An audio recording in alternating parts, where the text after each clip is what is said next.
تقوی تمہیں حاصل ہو۔ تقوی حاصل کرنے کے جو ذریعے ہیں اس میں بہت ساری چیزوں کو چھوڑنا ہے۔ اللہ کے نبی صلی اللہ تعالیٰ علیہ وسلم سے پوچھا گیا تقوی کیا ہے، تو آپ نے فرمایا کہ تقوی کی تفصیل اس طور پر کی گئی ہے، کچھ چیزیں حلال ہیں اور کچھ چیزیں حرام ہیں۔ یہ واضح ہے، حلال بھی سب کو پتہ ہے، حرام بھی واضح ہے، پتہ ہے، لیکن ان دونوں کے بیچ میں کچھ چیزیں ہیں جو مشکوک ہیں، جس کے حلال ہونے میں یا حرام ہونے میں لوگوں کو شک ہے۔ تو فرمایا گیا ان شک والی چیزوں کو چھوڑ دینے کا نام تقوی ہے۔ حرام چیزوں سے بچنے کا نام تقوی نہیں، حرام چیزوں سے بچنے کا نام تو مسلمان ہے۔ شراب سے بچتا ہے تو پرہیزگار ہے، جھوٹ سے بچتا ہے تو پرہیزگار ہے، نشہ سے بچتا ہے تو پرہیزگار ہے۔ نہیں، یہ تو بچنا اس کے لیے فرض ہے، یہ حرام چیزوں سے تو بچنا ضروری ہے، لیکن کچھ ایسی چیزیں جو شبہ والی ہیں، پتہ نہیں کہ حلال ہے کہ حرام ہے، ان چیزوں کو بھی چھوڑ دینے کا نام تقوی ہے۔ اب ہمارے عادتوں میں سے بہت ساری چیزیں ایسی لگ گئی جس کا احساس ہی نہیں، اور وہ کرتے چلے جاتے ہیں اور اس کے وبال کا اندازہ نہیں ہمیں ہے۔ بسا اوقات اس کو نارمل سمجھ کر کے ہم چلتے رہتے ہیں۔ سب سے بڑی تباہیوں میں ہمارے جسم سے جو ہوتی ہیں، زبان کی تباہی ہے۔ تقوی کے حاصل کرنے میں مین رکاوٹ بن جاتی ہے زبان۔ زبان جتنا کچھ کرتی ہے اتنا دوسرے اعضاء نہیں کرتے، اسی لیے فرمایا گیا کہ صبح اٹھتے ہی سارے اعضاء، ہمارے جتنے جسم کے پارٹس ہیں، یہ سب زبان سے پناہ مانگتے ہیں کہ تو اگر سلامت رہی، خاموش رہی تو ہم سب سلامت رہیں گے، اور اگر تو بہک گئی تو مار ہم کو بھی پڑتی ہے۔ زبان سے گالی کسی کو دیا کہ زبان کے ذریعے سے کوئی بھی چیز اندر نہ جائے، اس کو خاموش رکھنا ہے، صبح سے لے کر شام تک کھانے پینے کی کوئی چیز اس سے نہ گزارو۔ تو ظاہری طور پر تو یہ لگتا ہے کہ کھانے پینے کی چیزوں سے اس کو روک دیا گیا، تو اور آپ رک بھی جاتے ہیں، بہت اچھا ہے، اور کھانے پینے کی شہوتوں سے زبان کو روک تو دیا، لیکن اس کے بعد یہ کچھ دوسری شہوتوں کی طرف چلی جاتی ہے۔ زبان سے بے حیائی کی باتیں کرنا، گالی دینا، غیبت کرنا، چغلی کرنا، اگر اس سے وہ نہ بچ پائی تو پھر کھانے پینے والی چیزوں سے بچنے کا کوئی مطلب نہیں رہ جاتا۔ زبان کی دو غلاظتیں ہیں، ایک وہ کھانے پینے کی حرام لذتوں کی طرف سے اگر اس کو دی جائے تو ایک خرابی وہ ہے، اور دوسری وہ ہے کہ اس زبان سے لوگوں کو زخمی کیا گیا ہے تو وہ بڑی غلاظت ہے۔ اس سے اگر نہیں بچ پاتا آدمی تو کھانے پینے سے اپنے آپ کو بچا کر کے کیا فائدہ کیا ہے۔ حدیث پاک میں ملتا ہے حضور پاک صلی اللہ علیہ وسلم کے پاس دو لڑکیوں کی شکایت لائی گئی تھی۔ شکایت کیا؟ فرمائش کہ شام ہونے سے قبل وہ بہت بے چین اور بے قرار تھیں کہ ان کو، جیسے ہمارے یہاں کہا جاتا ہے، روزہ لگ گیا۔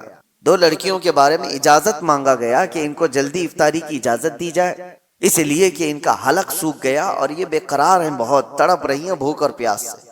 حضور پاک صلی اللہ تعالیٰ علیہ وسلم نے پوچھا کون ہے؟ فلاں فلاں ہیں۔ نبی کریم صلی اللہ تعالیٰ علیہ وسلم نے دیکھا اور ارشاد فرمایا وہ کیوں بے قرار ہیں؟ انہوں نے تو روزہ رکھا ہی نہیں، وہ تو روزہ رکھی ہی نہیں، وہ دونوں کیوں تڑپ رہی ہیں؟ تو کہا کہ نہیں یا رسول اللہ صلی اللہ علیہ وسلم، وہ تو روزہ تھیں، روزہ رکھی تھی۔ کہا ان کو بلایا جائے۔ دونوں آئی تو وہ سوکھا چہرہ، نڈھال جسم، لیکن حضور پاک صلی اللہ تعالیٰ علیہ وسلم نے ایک برتن منگوایا اور ان کے سامنے کیا، کہا اس برتن میں اپنے حلق میں انگلی ڈالو اور قے کرو۔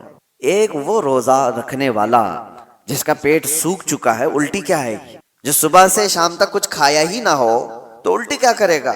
لیکن نبی پاک صلی اللہ علیہ وسلم نے جب فرمایا تو ان لڑکیوں نے اپنے حلق میں انگلی ڈالی اور جیسے ہی قے کرنا شروع کیا، الٹی، تو گوشت کے کچے ٹکڑے باہر آنے لگے، تازے تازے ٹکڑے اس برتن میں بھر گئے۔ تو ان لڑکیوں نے دیکھ کر کے واویلا مچایا کہ ہم نے تو گوشت کھایا بھی نہیں تھا، یہ آیا کہاں سے؟ حضور پاک صلی اللہ تعالیٰ علیہ وسلم نے فرمایا کیا فلاں جگہ پر بیٹھ کر تم مومنہ عورتوں کی غیبت نہیں کر رہی تھی، ان کی برائیاں نہیں کر رہی تھی؟ اور اللہ تعالیٰ نے قرآن پاک میں فرمایا ایعب احدکم ان یأکل لحم اخیہ میتا، جو اپنے بھائی کی غیبت کرتا ہے کیا وہ اس بات کو پسند کرتا ہے کہ اپنے مرے ہوئے بھائی کا گوشت کھائے؟ یہ عام سی بلا ہو گئی ہے جس کو ہم ہلکے میں لیتے ہیں، عام سی بلا ہے، خاص طور پر عورتوں میں بھی۔ محفلیں سجتی ہیں باضابطہ، اگر ان کا تھوڑا سا خالی وقت مل گیا تو اس خالی وقت کو وہ ساری غیبتوں کے نظر کر دیتی ہیں، فلاں بغل کے عورتوں کا کیا حال ہے، فلاں رشتہ دار عورتوں کا کیا حال ہے، ساس کا کیا حال ہے، بہو کا کیا حال ہے، نند کا کیا حال ہے، یہ تمام چیزوں کی غیبتوں کے درمیان ان کی پوری محفلیں ختم ہو جاتی ہیں۔ اسی لیے فرمایا گیا کہ اس زبان کو روکنے کے لیے اللہ تبارک و تعالیٰ نے تم پر روزے فرض کیے تاکہ تقوی حاصل کرو، اور تقوی حاصل کرنے کے لیے سب سے بڑی رکاوٹ ہے یہ زبان۔ سیدنا ابو بکر صدیق رضی اللہ تعالیٰ پورے دن بھر ان سے کوئی دو جملے سن لیتا تو بڑی بات ہوتی، اور آپ اپنے منہ کے اندر کبھی کبھی کنکریاں رکھ لیتے تھے، کوئی کچھ پوچھتا تو منہ کی طرف اشارہ فرماتے کہ منہ میں کچھ ہے، تو بات زیادہ نہ کرنے کے لیے آپ، حالانکہ کون سی غلط بات کرنے والے تھے، وہ رسول اللہ صلی اللہ تعالی علیہ وسلم کے جانشین ہیں، اس کے باوجود اپنی زبان کو بچانے کے لیے پورا دن اپنے منہ کو بند رکھتے، اور حکیموں نے یہی فرمایا جو خاموش رہتا ہے اس کی عزت بڑھا دی جاتی ہے، من سکت نجا، جو خاموش رہا وہ نجات پا گیا۔ اور اکثر ایسا ہوتا بھی ہے کہ میرے آقا صلی اللہ تعالی علیہ وسلم نے زبان کو پکڑ کر کے بھی فرمایا تھا، من یضمن بین لحییہ ومن وبین صدغیہ، من یضمن بین لحییہ وبین صدغیہ اضمن لہ الجنہ۔ حضور فرماتے ہیں دو رانوں کے بیچ میں جو تمہارا حصہ ہے شرمگاہ، اور دو جبڑوں کے بیچ میں جو تمہاری یہ زبان ہے، یہ دو چیزوں کی حفاظت کی ذمہ داری لے لو، حضور فرماتے ہیں میں تمہارے جنت میں جانے کی ضمانت دیتا ہوں۔ دو چیزوں کی حفاظت، اور یہ دو چیزوں کو آپ سوچیں کمپیریزن کس سے ہے؟ شرمگاہ، آدمی کی شرمگاہ جو جس سے آدمی بہت بڑے بھیانک گناہ کر سکتا ہے، زنا کا تک ارتکاب شرمگاہ سے ہوتا ہے، اور اس کے ساتھ جس دوسرے پارٹ کو جوڑا گیا وہ زبان ہے، یعنی جتنے خطرناک گناہ شرمگاہ سے ہوتے ہیں اسی انداز سے گناہ تمہاری زبان سے بھی ہوتے ہیں۔ ایک بات میں آپ کو بتاؤں، شرمگاہ زنا کر سکتی ہے، غلط کاریاں کر سکتی ہیں، لیکن شرمگاہ کفر نہیں کرتی، کفر جو ہے زبان کرتی ہے، کفر جو ہے وہ زبان کرتی ہے، شرک زبان کرتی ہے، شرمگاہ نہیں کرتی۔ اسی لیے بعض علماء نے کہا کہ شرمگاہ سے بھی زیادہ ذلت والی کبھی کبھار پارٹ یا کوئی عضو بنتا ہے تو وہ زبان بن جاتی ہے۔ اللہ کا انکار کرنے والی زبان، رسول اللہ صلی اللہ تعالی علیہ وسلم کی تمام نشانیاں دیکھ کر کے زبان سے ان کے خلاف بولنے والی زبان، اسلام کے خلاف بھونکنے والی زبان، یہ وہ زبان ہے جو شرمگاہ سے بھی زیادہ خطرناک ہے۔ اور آپ کے جسم کے اندر، آپ کے منہ کے اندر جو زبان ہے، آپ خود اس کو فیصلہ کریں کہ کس حد تک صحیح ہے اور کس حد تک گری ہوئی ہے۔ عرب میں ایک بات کہی جاتی ہے، جراحت السنان لها التیام ولا یلتام ما جرح اللسان، تلوار سے دیا ہوا زخم سوکھ سکتا ہے، زبان سے دیا ہوا زخم کبھی نہیں سوکھتا۔ جس کو زبان سے آپ نے کبھی طعن و تشنیع کیا، گالی دیا ہے، اس کے دل کو چھلنی کیا ہے، وہ برسوں تک اس کا زخم دل کے اندر رہے گا، وہ مندمل نہیں ہوتا۔ چاقو سے کاٹا ہوا زخم تھوڑے دنوں کے بعد صحیح ہو جاتا ہے۔ اسی لیے کہا گیا کہ زبان کی اپنی حفاظت کرو۔ روزہ اس کے لیے سب سے بہترین ریہرسل تھا، روزے میں اسی لیے ہماری زبان کو روکا گیا۔ اب دو چیزوں کی طرف میں آپ کو اشارہ کرتا ہوں۔ اس زبان کی دو شہوت ہے۔ شہوت کیا ہے؟ برائیوں کی خواہش۔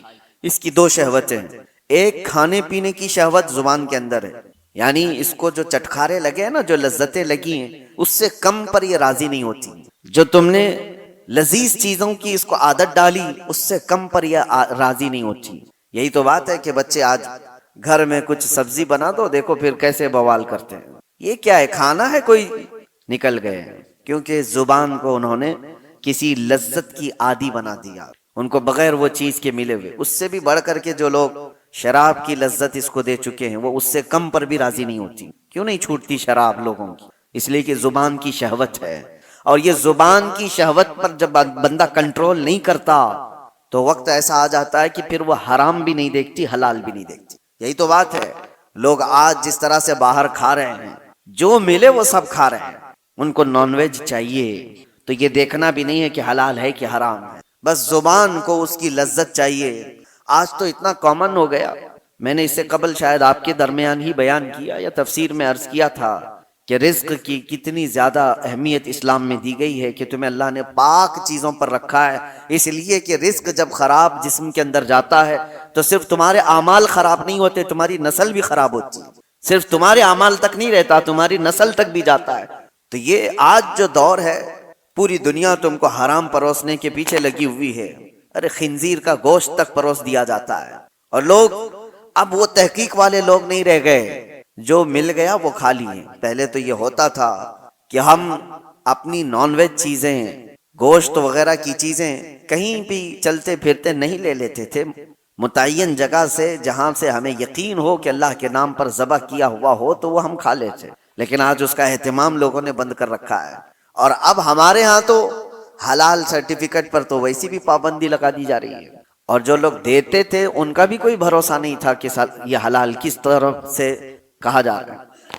میں نے سنا گھر بیٹھے لوگ اب نئی نئی کمپنیوں سے آرڈر کر دیتے ہیں، یاد رکھنا ان کے حلال ہونے کا کوئی یقین نہیں۔ گھر بیٹھے لوگ آسانی کے لیے 5 منٹ میں 10 منٹ میں ڈیلیوری بوائے آئے گا اور دے کر کے چلا جائے گا۔ مارکیٹ میں ملنے والی فروزن چیزیں جو ریڈی میڈ ہوتی ہیں اٹھا کر کے لایا اور اس کو فرائی کیا اور کھلایا، خود بھی کھایا اور بچوں کو بھی کھلایا، جبکہ وہ حرام اگر ہو تو میرے عزیزو آپ نے پورے گھر کو تباہ و برباد کیا ہے، اپنی اولاد کو حرام کھلایا۔ آپ کمانے میں تو بہت حرام حلال دیکھ کر کے کما رہے تھے کہ کسی کو جھوٹ بول کر نہیں کماؤں، دھوکہ دے کر نہ کماؤں، کوئی حرام روزی گھر پہ آنے نہ دوں۔ تمہارے پاس حلال پیسے تھے لیکن حلال پیسوں سے خریدا حرام روزی، تو یہ کہاں آ کر کے گر گئے؟ یہ سب کی سب چیزیں ہیں، یہ زبان کی لذتیں ہیں جو بندے کو یہ سب کرا دیتی ہیں۔ کھانے کی ایسی لت پڑی ہوئی ہے، نوجوان ڈھونڈتے رہے کہیں نہ کہیں یہ پیزے برگر مل جائیں، اور جہاں ملا کھا لیا، کیونکہ اس کی لذت اس کو زبان کو ملی، اس سے کم میں نہیں ہو سکتا۔ ویسٹرن کنٹریز میں عرب لوگوں کو تو یہ فاسٹ فوڈ کمپنیوں نے ایسا عادی بنا دیا کہ ان کے ہاں گھروں میں کھانے بننے کا رواج ہی ختم ہو چکا ہے۔ نہیں، ان کے لیے تو ایک تعجب کی بات ہو گئی ہے کہ گھر میں کوئی عورت کھانا بناتی ہے، وہاں تو سب کچھ باہر کے دنیا پر ڈیپینڈ ہے۔ یہ اور بات ہے کہ کمپنیاں ہیلتھ کے سلسلے میں تو دیکھتی ہیں، حکومتیں ہیلتھ کے بارے میں تو دیکھتی ہیں، لیکن حلال ہے کہ حرام ہے اس پر کوئی سیریسنس نہیں ہے۔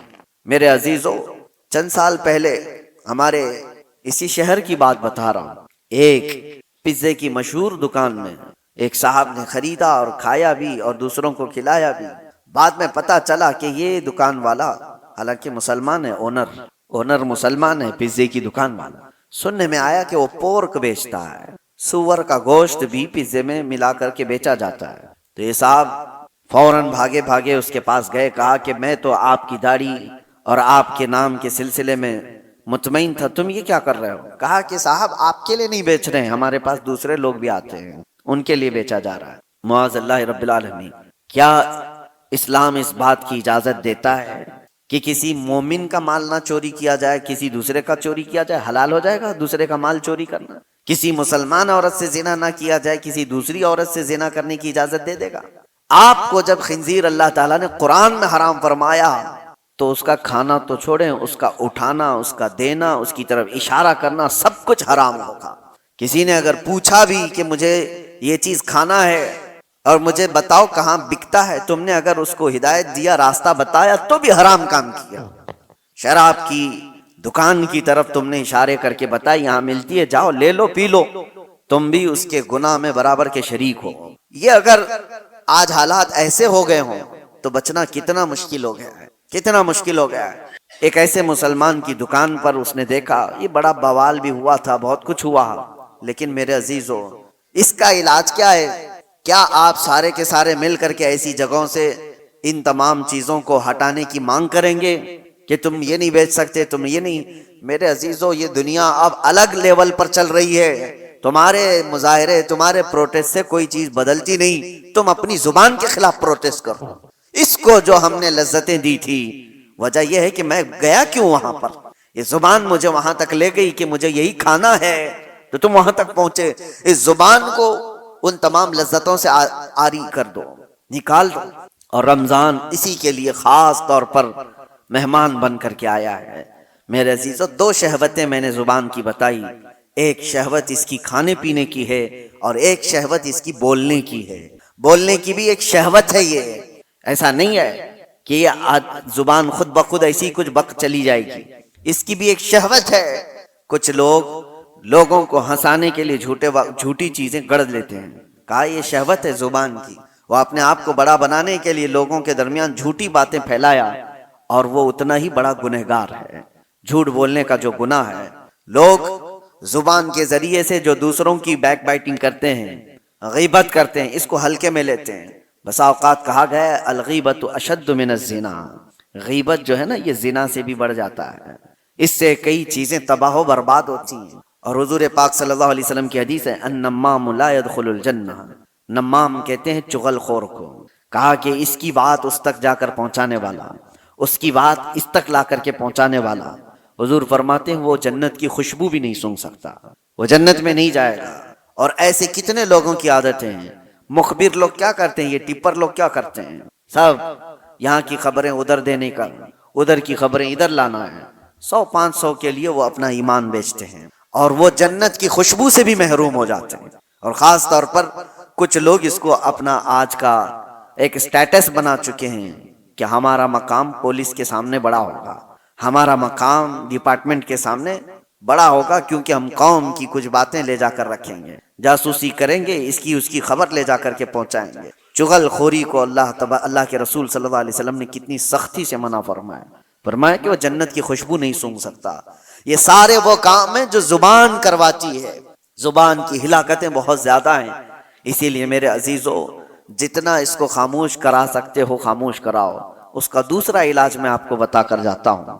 امام غزالی رحمت اللہ تعالی علیہ نے فرمایا بسا اوقات کسی انسان کی زبان شیطان کا پیشاب خانہ بھی بن جاتی ہے، شیطان کی پیشاب خانہ بن جاتی ہے۔ شیطان جس پر پیشاب کرے وہ کتنی گندی جگہ ہوگی، وہ زبان بن سکتی ہے، کسی کی زبان اتنی بھی غلیظ ہو سکتی ہے۔ اس کو اگر روکا نہیں گیا، اس کو اگر کنٹرول میں نہیں رکھا گیا تو یہ شیطان کی پیشاب گاہ بنے گی، پیشاب خانہ بنے گی۔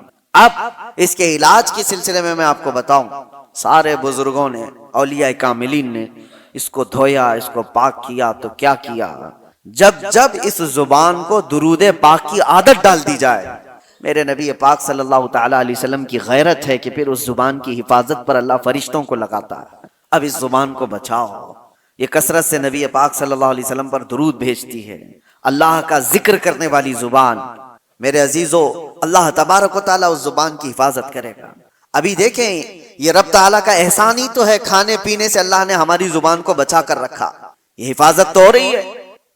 حرام تو حرام، ہم حلال بھی نہیں کھا رہے ہیں، دن بھر حلال چیزیں بھی نہیں کھا رہے ہیں، اللہ نے اس کو روک کر رکھا ہے۔ یہ اس کا احسان ہے، اس کا کرم ہے، جو ہمیں پرہیزگار بنانا چاہتا ہے، ہمیں تقوی دینا چاہتا ہے، تو بچا کر رکھا۔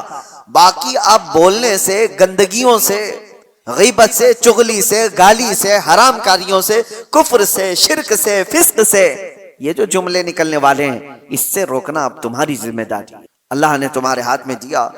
اگر ہمارا روزہ صبح سے لے کر شام تک قرآن کی اکثر تلاوت میں نکلتا، یا پھر آپ کے درود مبارکہ میں گزرتا، تو میرے عزیزو یہ زبان پھر وہ بے حیائیاں نہیں کرتی، بے حیائیاں نہیں کرتی۔ بس یہ اللہ کی توفیق کی بات ہے، اللہ کی توفیق کی بات ہے۔ مجھے آج یہ بات کرتے ہوئے یاد آتی ہے، میرے والد گرامی رحمت اللہ تعالی علیہ، ان کا معمول تھا رمضان المبارکہ میں اتنا قرآن پڑھتے تھے۔ میں خود جانتا ہوں کہ ان سے بات کرنے کے لیے کبھی کبھار آدھا ایک گھنٹہ ہمیں کمرے کے باہر انتظار کرنا پڑ جائے کہ ابھی پڑھ رہے ہیں، ابھی کہیں سٹاپ ہو تو بات کر رہے ہیں۔ سحری سے لے کر کے وہ شروع کرتے تھے تو تراویح تک ان کا ختم قرآن بھی ہوتا تھا۔ ایک ٹارگٹ بنا کر چلنا تھا کہ مجھے ایک ختم قرآن پورا کرنا ہے، ایک ختم قرآن۔ میں حافظ ہوں، 27 سال سے ہم تراویح پڑھا رہے ہیں، لیکن یہ میں جانتا ہوں کہ ایک دن میں ختم قرآن کرنے کے لیے ساری چیزیں چھوڑنا پڑے گا۔ حرام تو حرام، حلال بات چیت کرنے میں بھی وقت نہیں ملے گا۔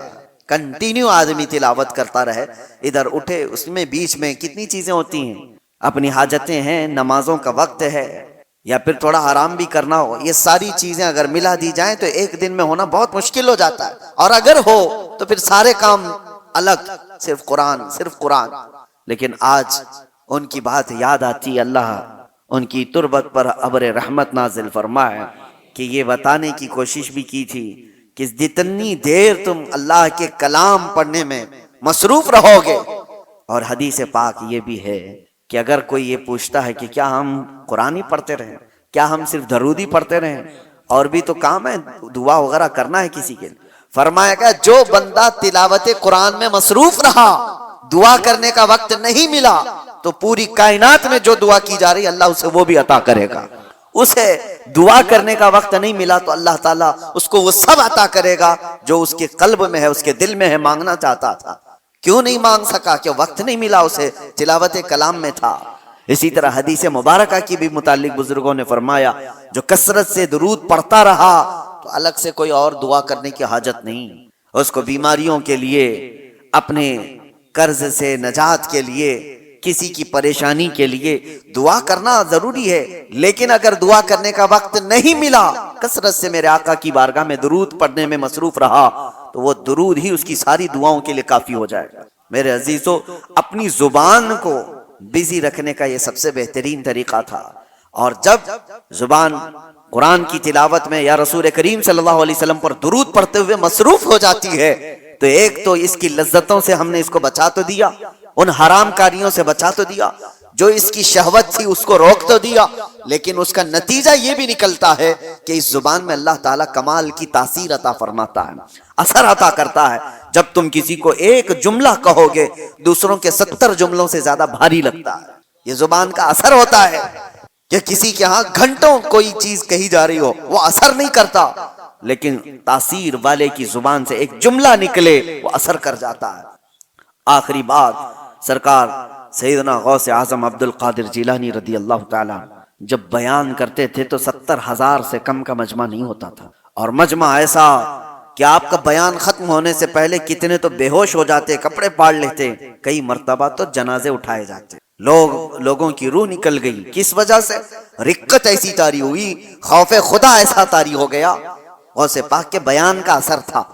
ایک بار آپ نے اپنے بڑے صاحبزادے حضرت عبد الجبار سے کہا کہ آج تم بیان کرو، ہم بیٹھتے ہیں۔ وہ بیان کرتے رہے، کافی دیر تک اسی طرح سناٹا رہا۔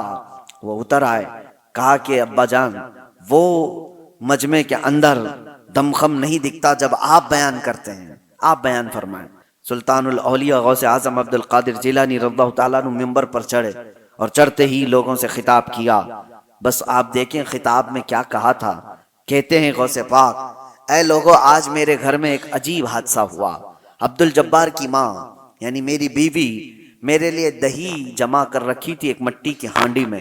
گرمیوں کے دن تھے، میری بھی کھانے کی خواہش تھی، میں بھی تھکا ہارا گھر پہنچا تھا، اور میری بیوی کئی دن سے اس دہی کو جمع کر رکھی تھی، لیکن ابھی قریب تھا کہ میں کھانے کے لیے بیٹھوں، ایک بلہ آیا گھر میں اور پنجہ مار دیا، اور اس ہانڈی کو ایسا پنجہ مارا کہ ہانڈی پھوٹ گئی اور دہی پورا بہ گیا، اور وہ بلہ اس پہ چاٹ کر کے چلا گیا۔ نہ میں کھا سکا نہ میری بیوی کھا سکی۔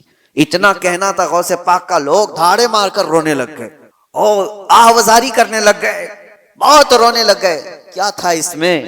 کیا غوث پاک نے اپنے گھر کا قصہ بیان کیا، اس میں رونے کی بات کیا تھی؟ ارے دہی گر گیا، مٹکا پھوٹ گیا، اس میں کیا رونے کی بات تھی؟ میرے عزیزو، وہ اہل دل لوگ تھے، اور غوث پاک کی زبان سے نکلنے والے جملے یہ گھر کے قصے نہیں سنائے جا رہے تھے، بلکہ غوث پاک ان کو اشارے میں یہ بتا رہے تھے کہ انسان کی زندگی ایسی ہوتی ہے، مال جمع کرتا ہے، جمع کرتا ہے، جمع کرتا ہے، جب کھانے کا وقت آتا ہے تو ملک الموت روح نکال لیتا ہے، ملک الموت اس کی روح نکال لیتا ہے، اور کھانا ویسے اس کا جمع کیا ہوا سب پڑا رہ جاتا ہے، جیسے میرے گھر میں میرا دہی پڑا رہ گیا، ہم کھا نہ سکے۔ یہ غوث پاک آخرت کی بات یاد دلا رہے تھے اور لوگ دھاڑے مار کر رو رہے تھے۔ یہ تو بات ہوئی میرے عزیزو ان لوگوں کے مجمع کی، لیکن ساتھ میں آپ کو ایک بات یہ بھی بتاؤں، وجہ یہ ہے کہ جس زبان سے یہ جملے نکل رہے تھے وہ سلطان الاولیاء کی زبان ہے۔ زبان کا اثر ہوتا ہے، زبان کا اثر ہوتا ہے۔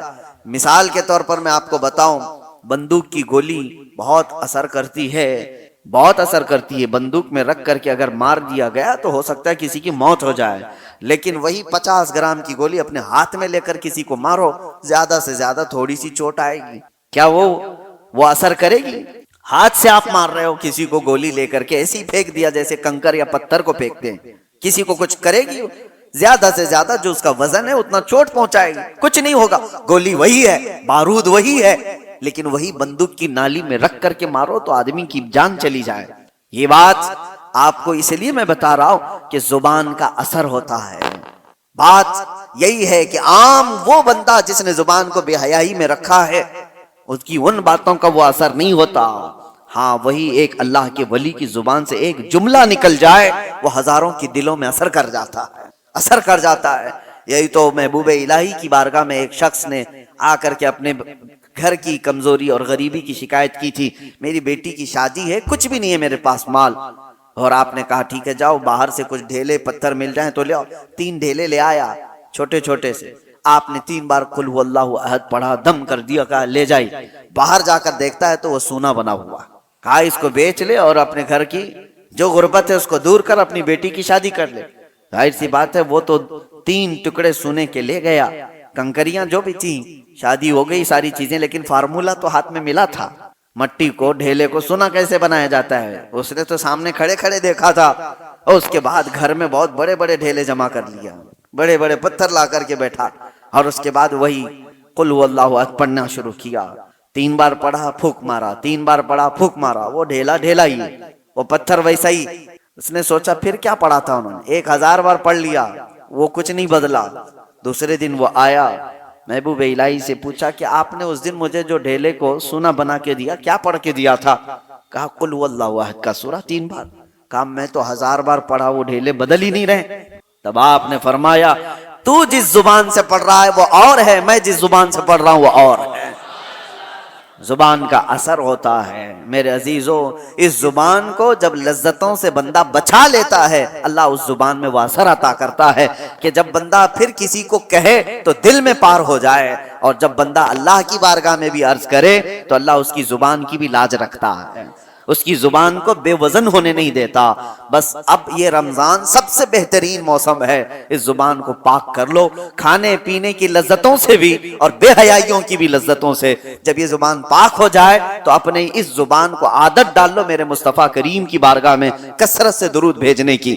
اور ایک بات میں بتا کر رخصت ہوتا ہوں، حضرت سیدنا سلیمان جزولی رحمۃ اللہ تعالی علیہ بہت پائے کے بزرگ ہیں جنہوں نے دلائل الخیرات شریف لکھی ہے۔ دلائل الخیرات درودوں کے مجموعے کا ایک ایسا حصہ پوری دنیا میں آج مشہور ہے، جتنے درود تھے سب کو انہوں نے جمع کیا، اور دلائل الخیرات پڑھ پڑھ کر کے کتنے وہ لوگ ہیں جن کو اللہ نے ولایت عطا فرمائی، اللہ کے ولی بن گئے۔ اس کو لکھنے والے سلیمان جزولی، کیوں لکھا انہوں نے وہ بتاتے ہیں۔ ایک بار سفر میں تھے اور راستے میں شام ہو گئی، عصر ہم نے نہیں پڑھی تھی، قریب دیکھا تو ایک کنواں تھا، کنویں سے پانی نکالنے کی کوئی چیز ہے نہیں، اور ہمیں وضو کرنا ہے، اور عصر کا وقت جا رہا ہے، سورج ڈوبنے کو ہے۔ دیکھا ایک چھوٹی سی بچی قریب میں آ رہی تھی، تو انہوں نے سوچا گھر وغیرہ ہوگا اس کا، جلدی سے اس بچی کو بلایا، 10-11 سال کی بچی، اس سے کہا بیٹی کوئی پانی نکالنے کے لیے کنویں سے چیز تمہارے یہاں سے مل جائے تو لے آؤ تاکہ ہم پانی نکالیں اور وضو کریں، نماز پڑھیں۔ اس بچی نے کہا اچھا اتنا ہی کرنا ہے آپ کو؟ تو وہ قریب آئی، کچھ پڑھا اور کنویں میں تھوک دیتی۔